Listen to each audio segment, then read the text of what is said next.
你是不是总觉得自己付出很多，把自己搞得很累？你在人际交往中很被动，所以特别珍惜那些和自己说话相处的人。但不管我们怎么做，总得不到所有人的认可，让所有人都满意。到最后，我们活不成别人喜欢的样子，也丢了真实的自己。大家好，欢迎来到课后学堂，通过分享让你获得对生活的感悟。今天我想和你们分享，我们是不是对别人太好了，甚至忽略了自己，忘记了自己到底开不开心？那对别人过分的好有什么表现呢？一，你从不优先考虑自己的需求，你总是把别人的需求放在自己前面，甚至把自己大多数的时间精力都投在别人身上。你不关注自己想要什么，你更关注别人想要什么，却不求他们的回报。二，你总是在说对不起。当你对别人太好，即使一件事情因无法控制的因素出了问题，你会感觉是自己让别人失望了，你会有罪恶感，你担心别人会不开心，担心会影响到别人，所以你总是第一个说道歉的人，并承担不属于你的责任。三，你会答应你不想做的事情。帮助别人、善待别人是好事。如果你同意别人及符合别人不是出自于你内心真正的想法，你可能会觉得不舒服，自己付出的很多，但你却不说出来，你任由他们责怪你、摆布你，因为你没有足够的勇气去告诉他们你真实的感受。四，你总是答应别人的要求。当别人对你提出要求的时候，你总是会下意识地说好。你害怕拒绝，觉得拒绝是不对的，也担心别人对你的看法。但你不知道，职场上你越卑微、越廉价，越没人把你当回事。不要让别人的幸福以你的幸福作为代价。五，你从不告诉别人你内心的想法。你是不是很怕提出要求，哪怕只是小小的、简单的要求？当别人问你想吃什么、想去哪里，你不敢提出意见，你习惯妥协符合别人，习惯别人为你做决定，这会让别人对你越来越不重视，认为一切都是理所当然的。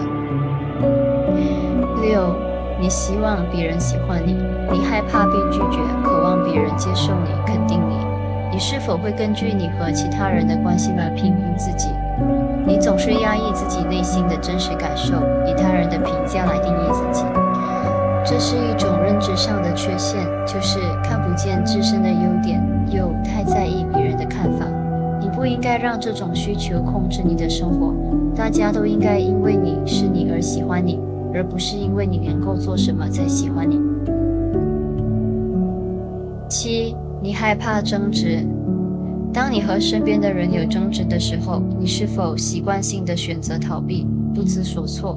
你希望和平，息事宁人，所以总是向对方妥协求和。你很少为自己说话，很少把自己真实的感受说出来。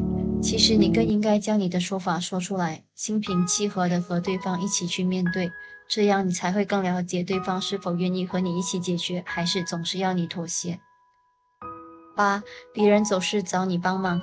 你是不是总是轻易答应别人的要求？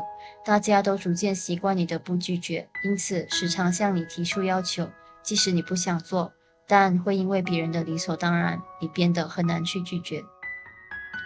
当一个好人并没有错，只是你不应该牺牲那么多时间精力来帮助别人，你也不应该为了满足别人而让自己不开心。重视自己不是自私的，你要知道，你和别人一样有资格快乐、被爱、被重视。对我来说，分享是把你多余的东西给别人，而不是强求你把自己想要的东西分给别人。甚至对别人太好会变成你的弱点。你认为自己对别人好一点，别人就会认为你是个好人，而对你好。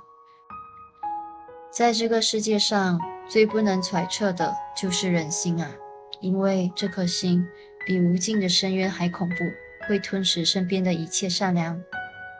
你最应该做的是对自己好，因为你才是最重要的。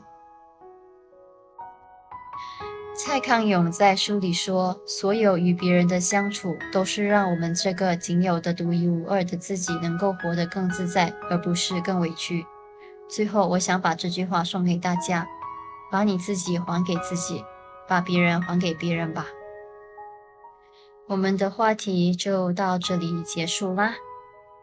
如果你有任何感受或者看法，欢迎你留言哦。请帮我们点击赞、分享以及订阅。我们下一期见啦，拜。